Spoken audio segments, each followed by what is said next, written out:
quoi là, Coco? Tu paries quoi ce soir? T'as vu ce but hier? Au sommaire du Before Foot, aujourd'hui, on va parler du Real Madrid qui accueille l'AS Roma au Bernabéu en retour de Champions League, une large page consacrée au Paris Saint-Germain qui joue à Stamford Bridge demain, tous les autres matchs, le quiz et les pronos, c'est tout de suite dans le Before Foot.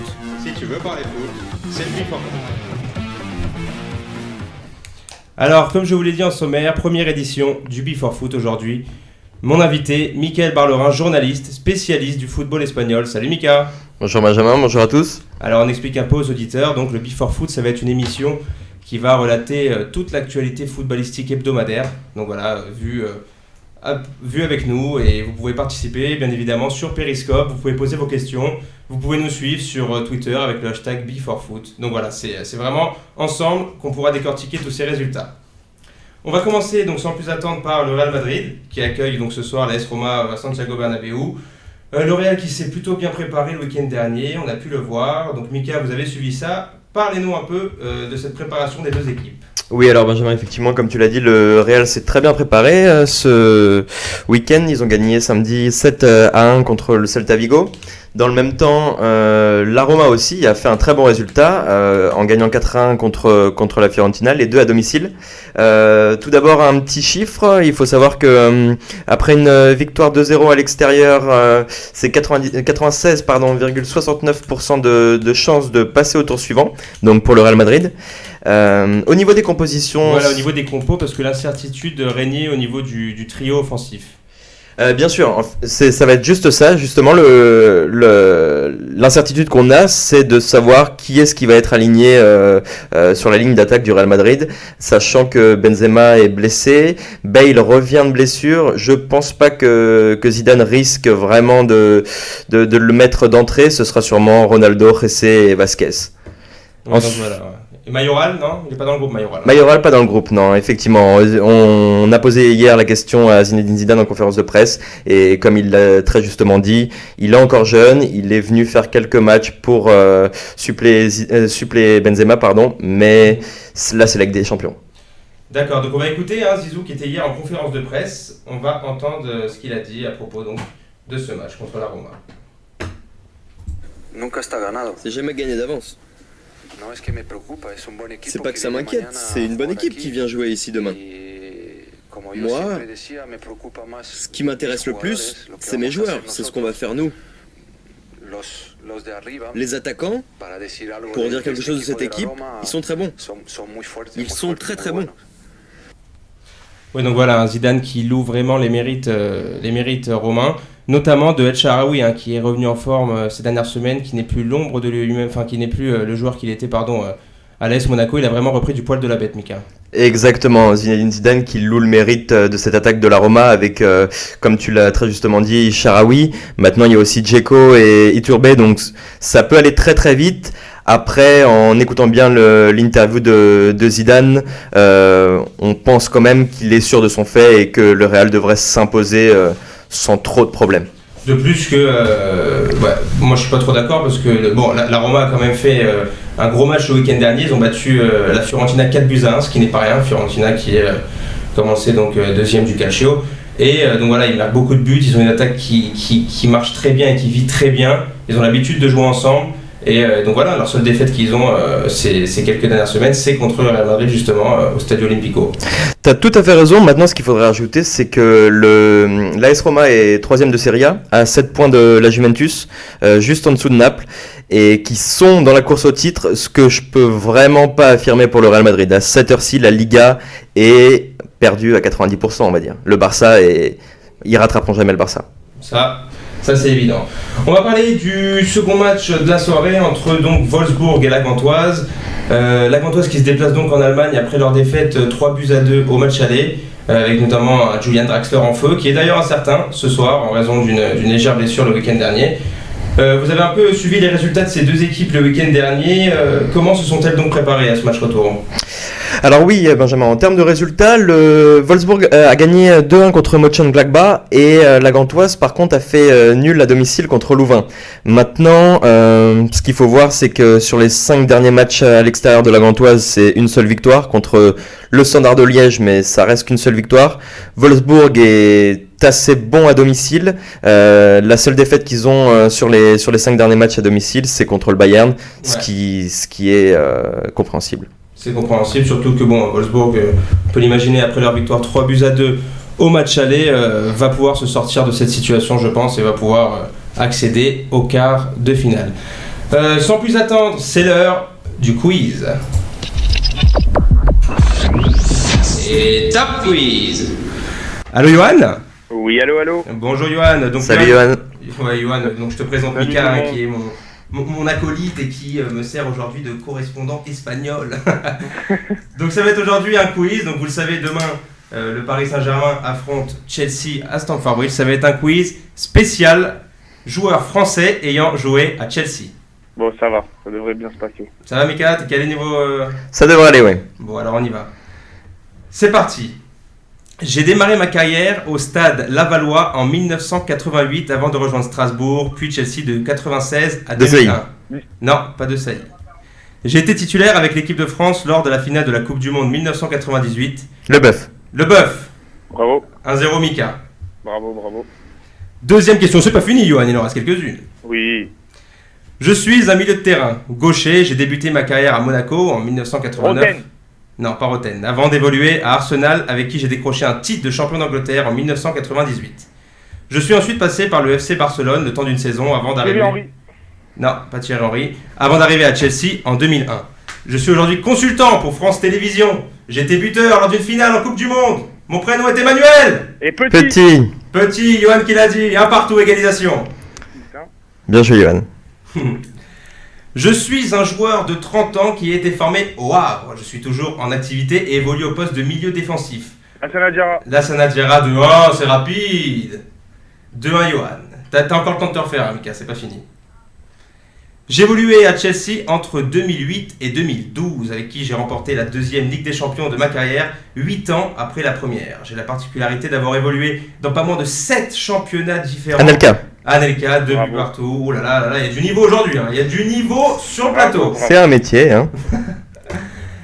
5e joueur à trouver. Je suis né à Nice. Non. C'est le 5e, il y a 2 partout. Il y a 2 partout, pardon. Ouais, si c'est pour m'interrompre et dire des bêtises, monsieur l'auditeur, je ne vous permets pas. Excusez-moi. Je suis donc né à Nice-Na en 1973. J'arrive en 2000 au Real Madrid en provenance du Celta Vigo. J'ai joué 217 matchs sous les couleurs de Chelsea avant de rejoindre la Ligue 1 et le Paris Saint-Germain. J'étais titulaire lors de finale de la Coupe du Monde 2006, perdue par l'équipe de France face aux Italiens. J'évolue alors au poste de milieu récupérateur. Makelele. 3-2, Johan. Attention, c'est peut-être la dernière question. Si Johan l'emporte, c'est terminé. Sinon, il y aura la question décisive. Mon passage à Chelsea n'a duré le temps que d'une saison entre 2000 et 2001. J'ai à 47 ans, la particularité d'avoir été entraîneur de 2 équipes, parmi lesquelles j'ai également été joueur au cours de ma carrière. J'ai évolué au poste de milieu défensif, j'ai remporté la Coupe du Monde et le Championnat d'Europe avec l'équipe de France. J'ai terminé ma carrière au FC Valence avant de devenir Didier Deschamps, 4 points à 2. Et là, bien joué. Là, c'est Johan qui remporte. Bravo Johan. Merci. Tu as remporté donc un t-shirt Team IEJ que l'on va t'envoyer chez toi. Ah, ça fait plaisir, merci beaucoup. Et donc tu peux, comme tous les autres auditeurs, participer.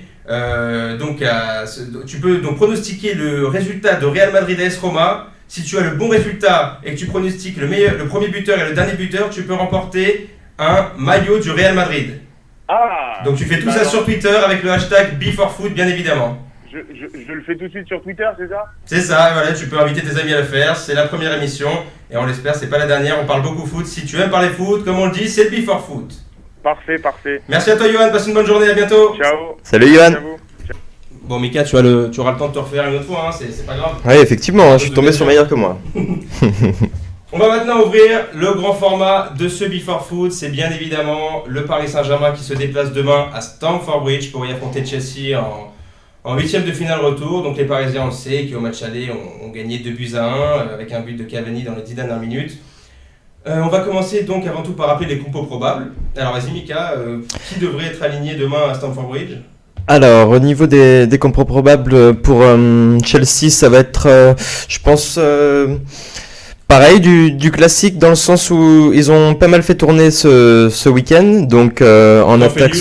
On le rappelle, face à Stoke, un but partout. C'est ça, c'est pas forcément une bonne préparation. Maintenant, voilà, on sait que Chelsea en première ligue a du mal et je pense pas qu'ils aient l'espoir de remonter de recoller dans les 3 premiers du classement. Est-ce que selon toi, donc Chelsea, donc on en a parlé, mais au niveau du PSG, est-ce qu'ils se sont préparés de la meilleure des façons avant d'affronter Chelsea? Donc on a vu qu'ils ont eu leur première défaite subie à Lyon, ils ont tâtonné un peu contre Montpellier. Qu'est-ce que tu en penses de ces dernières prestations? Selon moi, clairement, le Paris Saint-Germain cette saison est beaucoup trop focalisé sur la Ligue des Champions pour être compétitif comme il devrait l'être. Je m'explique. Il y a une semaine de ça, comme tu l'as dit, ils ont perdu leur match contre Lyon. Dans la semaine, il y a eu la Coupe de la Ligue contre Saint-Etienne qui a été gagné 3-1. Maintenant, le match n'était pas folichon.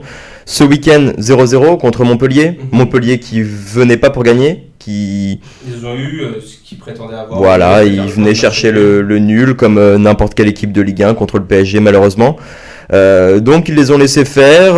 En face, Paris était plutôt d'accord, avec la tête à Chelsea clairement. Justement, par rapport à ça, on a une interview d'un supporter parisien juste après la rencontre face à Montpellier. On lui a donc demandé si, selon lui, Paris arrivait dans les meilleures conditions à Stamford Bridge. À la vue de nos précédents matchs, on pourrait y aller avec une certaine crainte. Mais très franchement, j'ai pris l'habitude de voir un Paris Saint-Germain métamorphosé sur la scène européenne.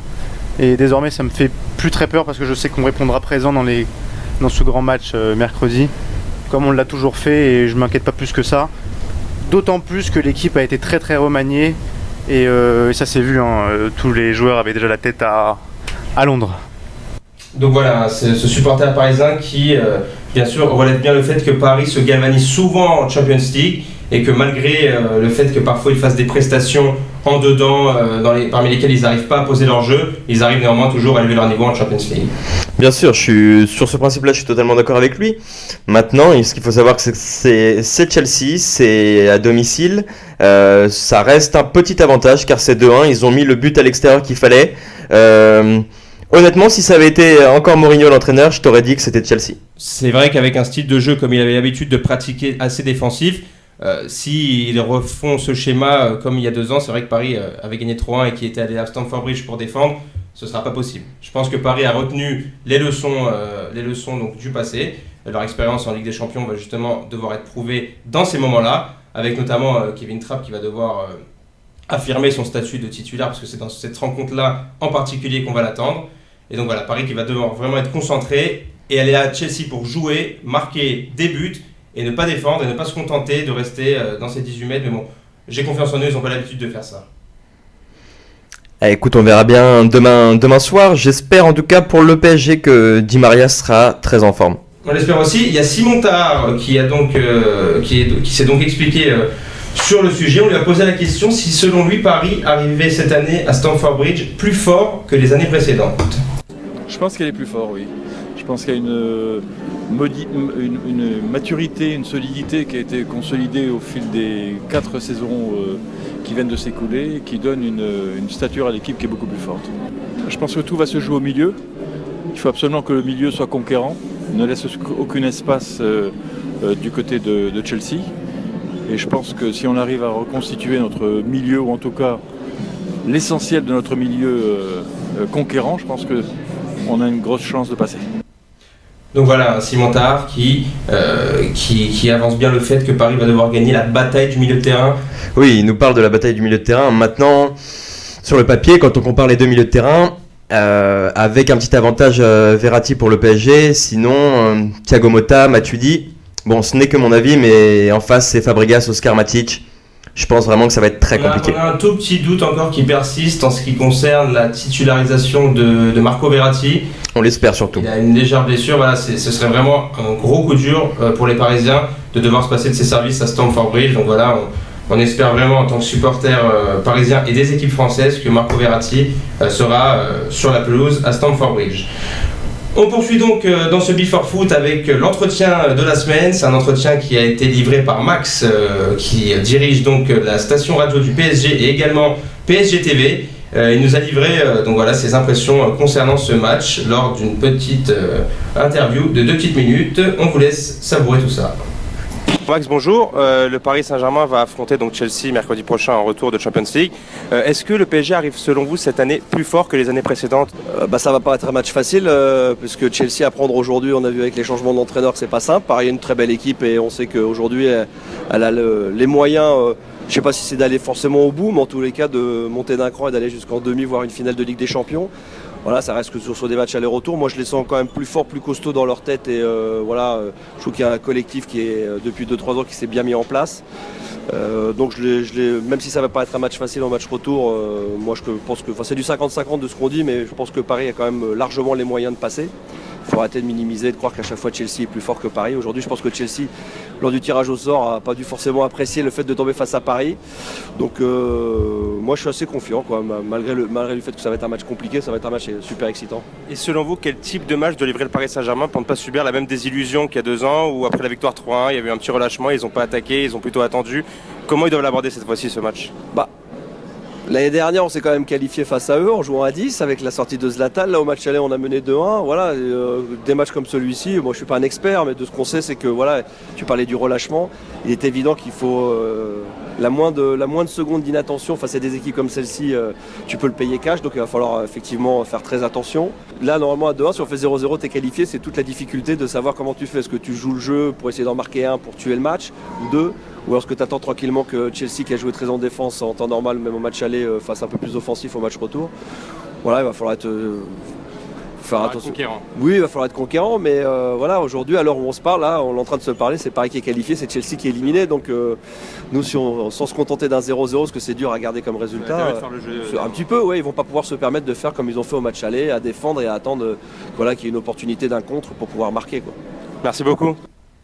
Donc voilà, Max qui lui pense vraiment qu'il ne faudra pas faire les mêmes erreurs que les années précédentes, et qui trouve qu'on a trop tendance à dire que Paris est inférieur à Chelsea. Mais bon, je pense que voilà, là, un partout, balle au centre, et c'est vraiment ce match qui va déterminer réellement laquelle des 2 équipes doit passer.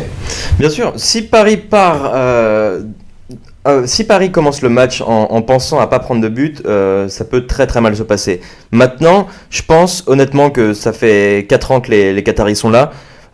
Paris doit passer ce fameux cap. Paris doit imposer sa stature. Je veux dire, aller à Stamford Bridge, c'est très compliqué. On l'a dit depuis tout à l'heure.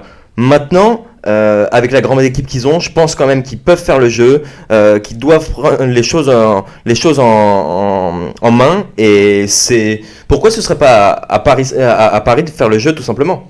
Oui, je pense que de toute façon c'est ce qu'ils vont devoir faire. Ils vont devoir prendre le jeu à leur compte.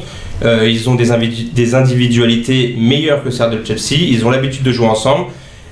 Seule incertitude sur laquelle je voulais revenir, moi, c'est sur le trio d'attaque.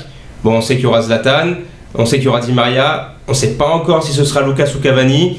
Ça va déterminer beaucoup de choses. Je pense que si Laurent Blanc décide d'aligner Lucas, ça veut dire qu'il va annoncer un peu la couleur, c'est-à-dire qu'on va plus attendre Chelsea et jouer en contre et se projeter vite vers l'avant. En revanche, s'il met Cavani, je pense on aura plus tendance à garder le ballon et à essayer de faire le jeu. Alors après voilà, moi je mets une petite pièce sur Cavani au départ, du fait qu'en plus il est marqué au match aller. Sur les 2-3 derniers matchs qu'a fait Cavani, honnêtement, je pense qu'il mérite sa place de titulaire, sachant qu'en plus, il rentre en jeu il y a 2 semaines contre justement Chelsea, et c'est lui qui débloque la situation. Je pense quand même que Laurent Blanc peut le féliciter pour ça.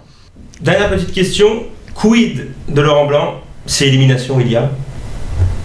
C'est élimination en 8e ? C'est élimination en 8e. Démission ou limogeage. Pour moi, c'est ça. C'est catégorique.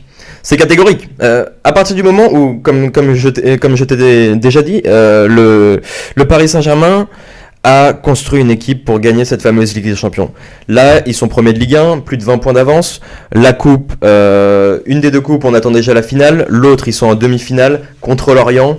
Je veux dire, ça n'a pas posé trop de problèmes au PSG normalement. Donc ça nous donne 2 finales de coupe, une victoire en championnat. Maintenant, c'est ce qui s'est passé l'année dernière. Et les supporters étaient très contents, mais de ce que moi j'ai pu entendre par rapport aux Parisiens, c'était pas non plus le Nirvana. Cette année, si le PSG ne passe pas l'écart, pour moi, Laurent Blanc n'a plus sa place. Ouais, je suis assez d'accord. Si Laurent Blanc n'arrive pas cette année à arriver dans le dernier carré, ce sera malheureusement qu'il a échoué dans sa mission parce que avec 3 ans d'expérience, il connaît maintenant son effectif et sait que finalement, ça n'aura pas été l'homme de la situation tout simplement. On va revenir un petit peu sur le deuxième match de la soirée entre le Zénith et le Benfica. Pour rappel, donc Benfica l'avait emporté à domicile au match aller avec un but dans les tout derniers instants, donc qui leur a permis d'avoir une courte tête. Vous vous êtes renseigné également donc sur les formes actuelles des deux équipes. Qu'ont-elles fait le week-end dernier ? Alors, ce week-end pour le Zénith, c'était un nul, 0-0 à Krasnodar. Qui n'est pas une mauvaise équipe, qui joue assez bien aussi. Bien sûr. Maintenant, le Zénith, l'effectif qu'ils ont, leur entraîneur, ils sont plutôt faits pour normalement gagner leur championnat. Alors après, ils avaient la tête à la Ligue des Champions, d'autant plus qu'ils ont perdu 1-0 contre Benfica, comme tu l'as dit.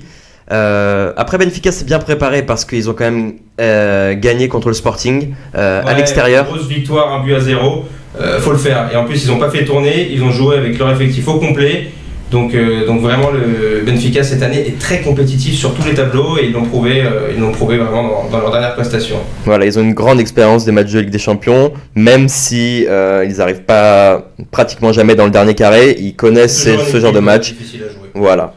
Pour rappel, donc au niveau des compos, le Zénith qui devant sera donc avec Hulk, Dani et Zoua, trio d'attaque qui marche très fort donc actuellement. On suivra la rencontre de près. Et donc maintenant, c'est l'instant prono.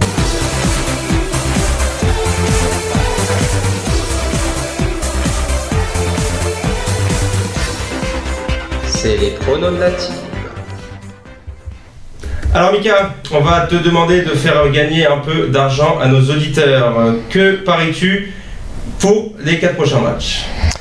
Alors pour les 4 prochains matchs, pour les matchs de ce soir déjà, pour le Real Madrid, on va dire que je vais faire un pari plutôt risqué. Je mise sur le fait que Keylor Navas va aller jusqu'à battre le record d'invincibilité de Van der Sar. Qui est de mémoire, je ne l'ai plus en tête, 630 minutes invaincu en Ligue des Champions, ce qui équivaut à peu près 9 matchs. Donc ton prono ce serait ? Mon prono ce serait le Real Madrid gagne sans prendre de but. Une cote à ? Une cote à 2,25. 2,25. Alors très risqué, mais... Très risqué. Moi je vais prendre une autre cote encore un peu plus risquée. Je pense que Keylor Navas ne va pas battre le record de Van der Sar. Et je vais donc annoncer une victoire du Real avec les 2 équipes qui marquent, qui est cotée à 3,20 chez nos confrères de Betclic.